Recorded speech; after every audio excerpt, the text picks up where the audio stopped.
operate in truth, right? Operate in truth. Tell the truth.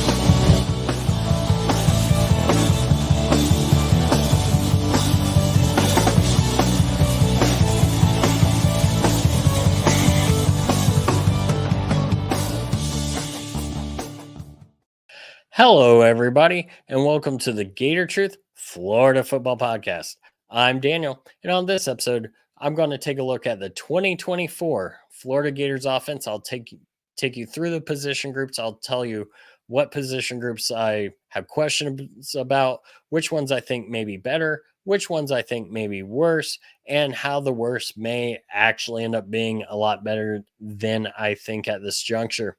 And before I begin, I do want to say that a lot of this is predicated, or a lot of my improvements are predicated on Russ Callaway being named co OC back before the spring. And some of that comes from, just to base it in a statistic, Russ Callaway last year began having a lot more input on the red zone offense in 2022. And if you recall last year's season preview, or maybe the 2022 review, our red zone offense was not great. It was like 116th, 119th, or something in the nation. It was way down there, and it was bad. I think we're only at 75% scoring.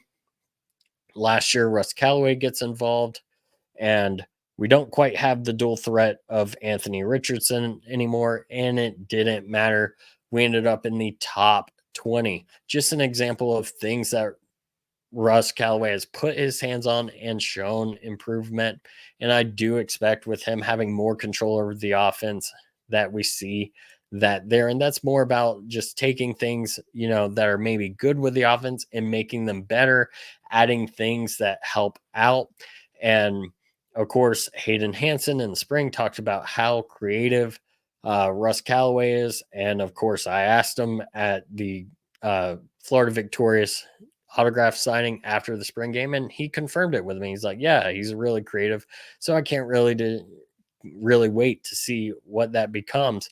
And some more about Russ Callaway before we get to the position groups. Last year, or let's go back to 2018. In 2018, Russ Callaway's at Samford, who we do play this year in game 2.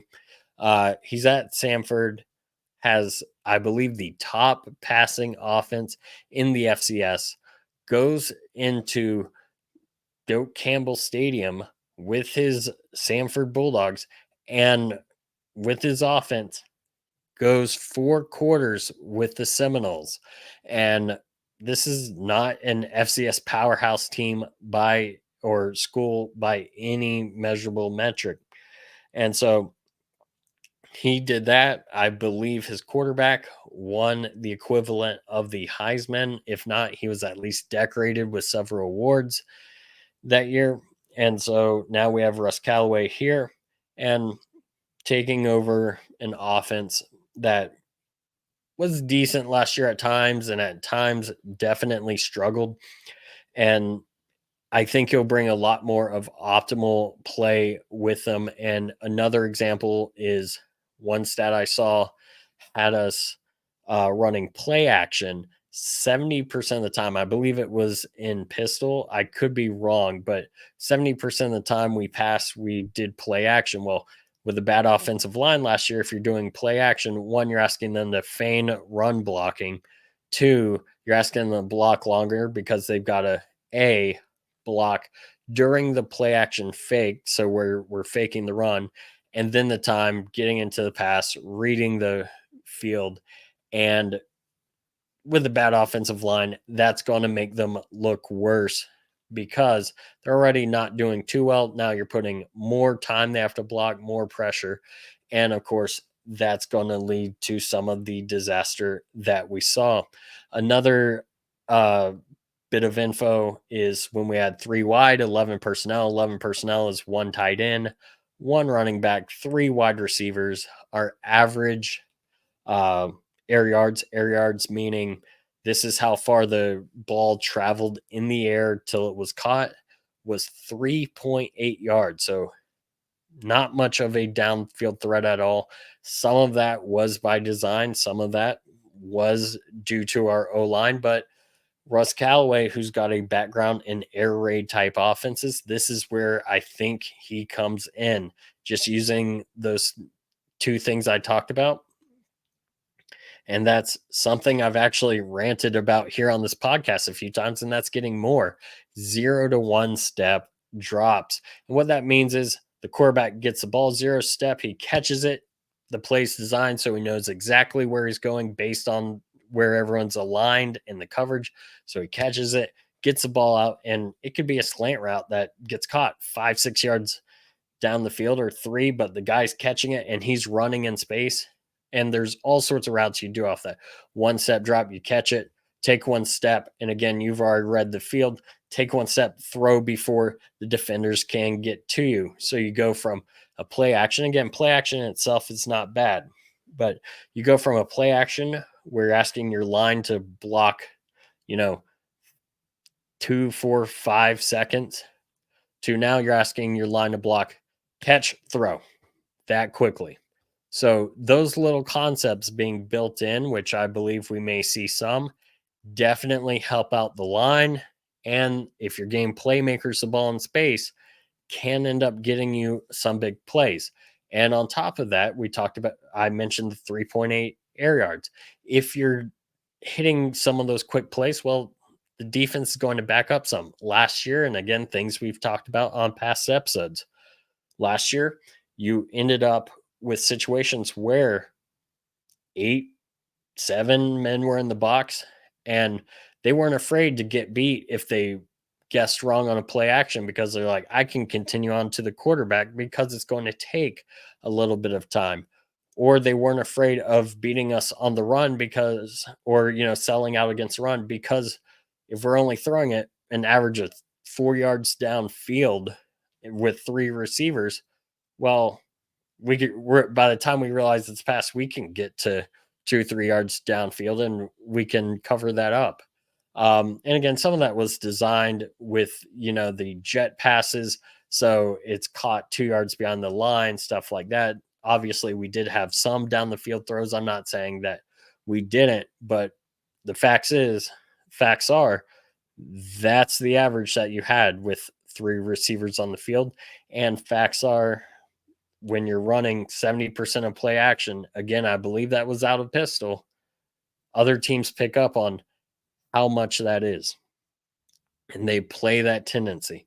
So I think, if anything else, maybe Russ Callaway helps break that tendency. I know he's not the play caller, but if he's installing certain concepts into the playbook for Billy Napier, then that can help out break some of the tendencies that have been seen and also some of the things that hurt, struggling O lines and then hurt the running game, and it all collapses from there.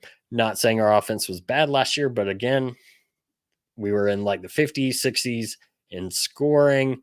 We were not near the top in yards. We were middle of the SEC. And in scoring, if you take, the 8 against Utah down by 3 scores, 7 against, if not 14 down by 3 scores against Kentucky, and you take the 13 meaningless points in the last 2 drives against Georgia, you're talking over 2 points a game, lower. And with an optimal playbook, we're not down by 3 scores. I think that's what he brings us, is a little bit more of us doing optimal, just like how he took us to circle back from 120th, not 120th, 116th, 119th, something like that in red zone to top 20. So again, Russ Callaway, all of these position groups are built off of my hope for Russ Callaway and the 2024 Gators season, taking this offense from good to great. Shout out to those who graduated with me, because that was definitely a theme at my high school. With that said, let's go ahead and talk about Alvarez Lawn Company. They are friends of mine. They operate out of the Central Florida area. And with the Alvarez Lawn Company, if you're in Central Florida, you've got a project you've been delaying, or you just want a project done, or heck, you don't want to mow your lawn because it's hot and it's August in Florida, reach out to them. Call or text them for a free quote at 407-490-2617. Or you can also contact them at alvarezlawncompany@gmail.com. Once again, that number is 407-490-2617. And that email address is alvarezlawncompany@gmail.com. Alvarez Lawn Company, building plans that work for you. With that said, everybody, we're going to move into our position group previews.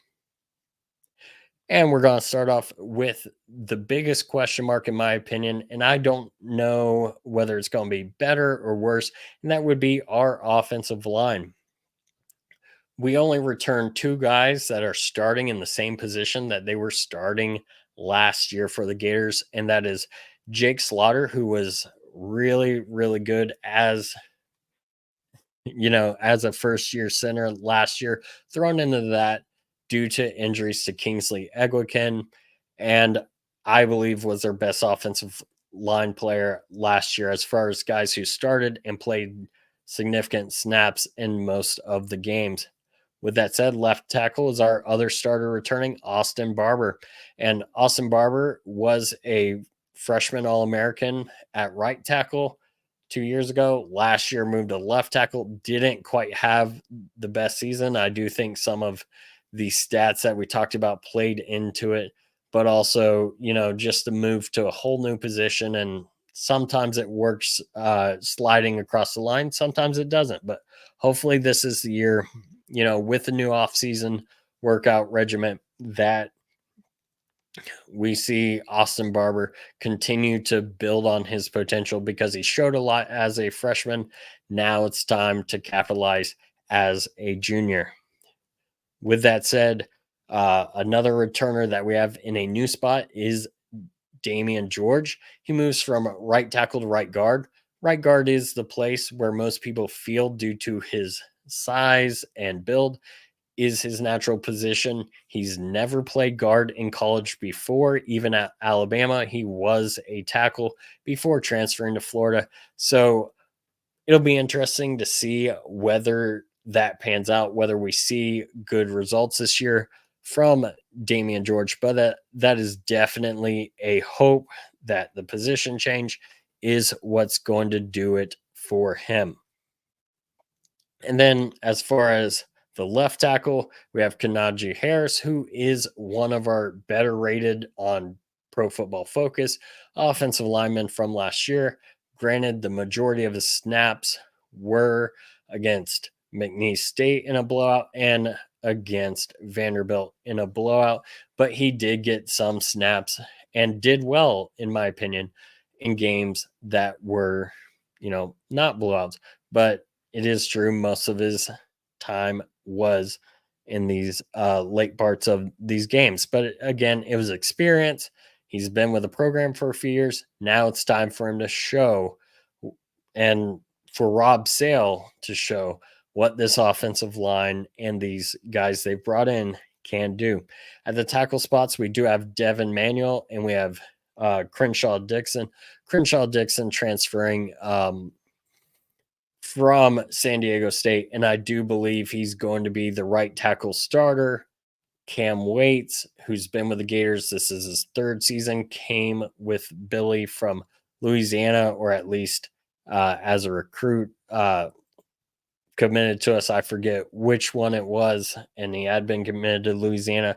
But Cam Waits, big guy, has some experience. He started the Missouri game at left tackle, moved to right tackle, started the FSU game at right tackle. So he has some experience. However, he's had a lot of injury issues during his time at UF. So it's a question of how much time he's going to be able to play, or, if he's going to be able to earn the starting spot. So we will see. And I think he could end up being good. That's not to knock him, but when you've got some injury issues, that allows other guys to come in and show off what they can do. And that's why I think Crenshaw Dixon takes the last starting spot at right tackle. Hopefully, he did really well for San Diego State. Hopefully, the building from San Diego State to an SEC schedule isn't too much of a jump for him, and he does well at that tackle position. And of course, you have Manuel as well, who could always make the move and help out. And so, with that said, let's go ahead and move over to the tight end position. With the tight ends, I do think they're going to be better this year, if for nothing else, and that's more experience in the system. But I do think that the creativity from Russ Callaway will also help them out. And I say that because, of course, who's the guy that said Russ Callaway is creative? Hayden Hansen, one of our returning tight ends. Of course, freshman All American. Arliss Boardingham also returns, and another year in the system will be great for him.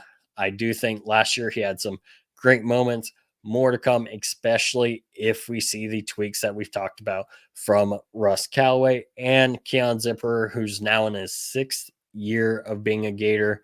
One of the last years we're going to be able to see 6-year players, barring lots of medical red shirts. Of course, I'm talking about the extra year due to COVID. And Zipper's not fully healthy right now. Some videos of him at practice came out. He's moving a little bit slow, but that's to be expected coming off of big injuries. But I do think that potentially he could be dangerous. I mean, he had that great touchdown happen right in front of me at Tennessee 2 years ago. So if he can get up to full speed, that's just another bit of depth and another weapon for this offense. And of course, impact newcomer for the tight end room is freshman Amir Jackson, highly touted tight end, and he's been with the Gators, been learning. I'm not sure how much he plays, but he can definitely be another threat like an Arliss Boardingham. So I can't wait to see whether it's this year or we have to wait till next year. Can't wait to see Amir Jackson, but I do think he does have somewhat of an impact this year. With that said, I do want to give a shout out to my friends at GatorChatter.com. By the time that this has come out, you've probably seen the Huddle Up Gators episode that I did with Aaron, the owner of GatorChatter.com, who talks about how Gator Chatter started, or its origins originate from the Gainesville Sun message board several years ago, 15 years ago, and that these guys, have become a family over the past few years. Definitely check out gearchatter.com. I always say Twitter's nothing but a message board that's unorganized. Come to an organized message board, chat with your Gators, have some fun. And if you haven't checked it out yet, please check out the Huddle Up Gator series, where I talk with Gators about their fandom, including Aaron from GatorChatter.com. Feel free to leave comments about who you'd like to see on Huddle Up Gators coming up. I'm not sure if we have too many more before the season kicks off, but definitely want to pick it up in January once the season is over. And hopefully the season is over in January this year. And with that said, let's go and get back to the team. And the team, let's go to the wide receiver room. One of the more exciting rooms. I do think they'll be better despite the loss of first round receiver Ricky Pearsall. Now, Pearsall was great, almost 1,000 yards. And I do think he gets there if you have a Russ Callaway making some tweaks. And one of those tweaks is something we've heard about our top returning receiver, and that's Trey Wilson. And that's a get it to list and trying to get the ball to your playmakers and getting it to them in space. And I cite Trey Wilson for that and mention Ricky Pearsall. An example is last year, the FSU game. After the first series where Wilson gets 2 touches, the combined Pearsall and Wilson only got 3 touches the rest of the game. And 2 of those touches were the first drive of the second half. After that drive, neither got touches the rest of the game. And you can't do that with your top playmakers, especially a guy as explosive as Trey Wilson or a receiver as good as Ricky Pearsall. And that's where I think some of the creativity of Callaway comes in.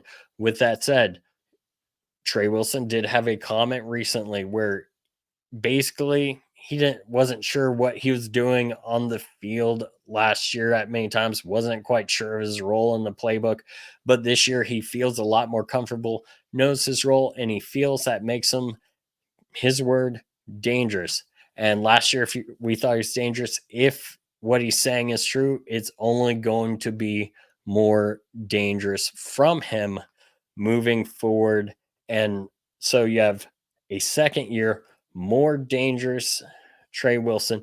Now, even though Pearsall's gone, you also return Khalil Jackson, who was solid last year. It's funny when you look at his receptions, you know, felt like he had a lot more than he did, but that's because he made some ridiculous catches that really stick out. For example, South Carolina game, my brother and I were talking after the game. How many catches did you think he had?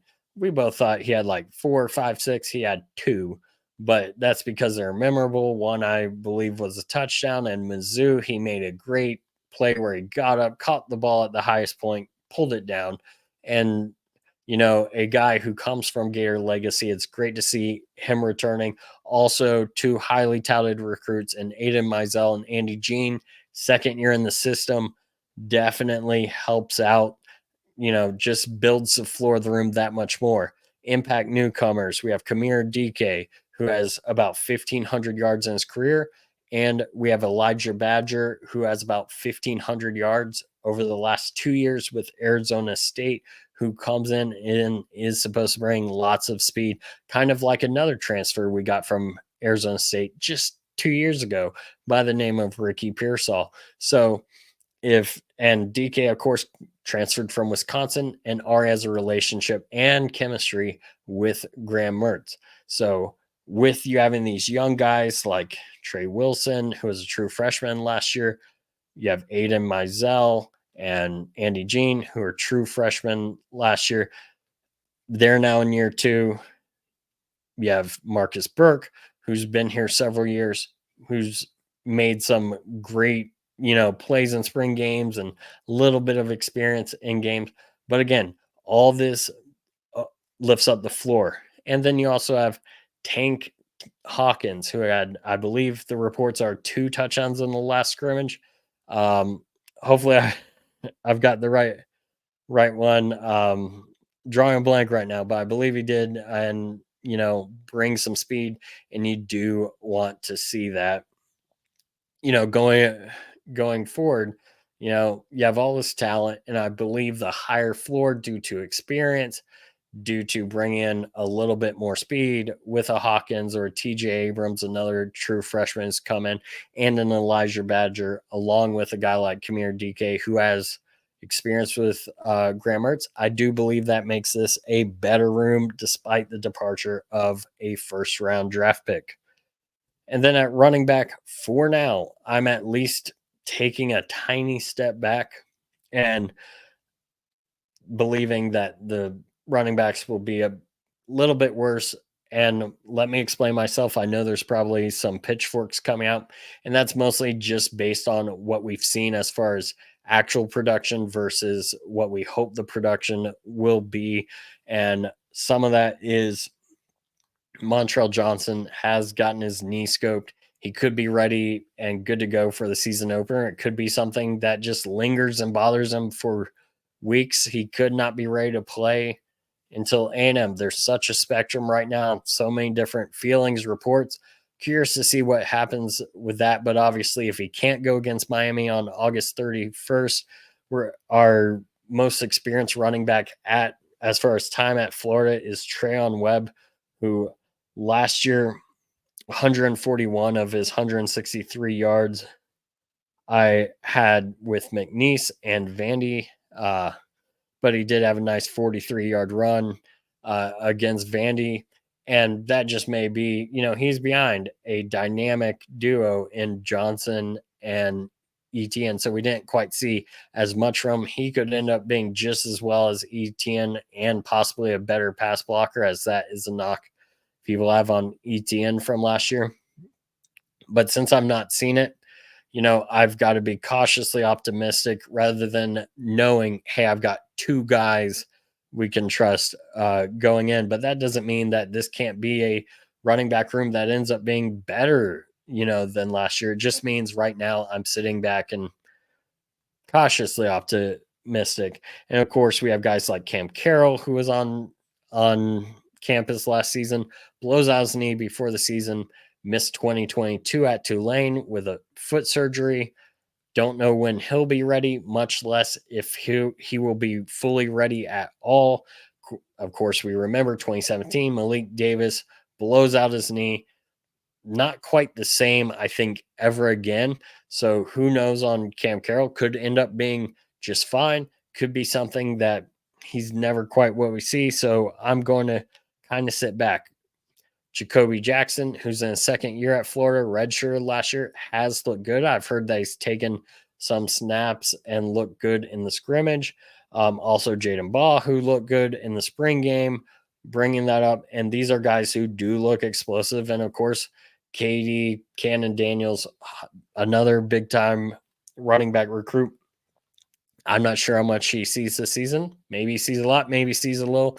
But this running back room, I do feel good about. I just, without seeing the experience, without seeing the returning production and the injury to Montreal Johnson, that's why I'm at least thinking it takes a step back for now. Again, I think could do a lot better and then we'll be fine. But just based off of those factors, I'm thinking it takes a step back for now. Granted, the Callaway factor could end up helping it be better. And even if it were everything were the same, Callaway factor, if you're backing up defenses, forcing them to not have 7, 8, men in the box all the time, that could just, if everything were the same, help it be better anyway. So we will see.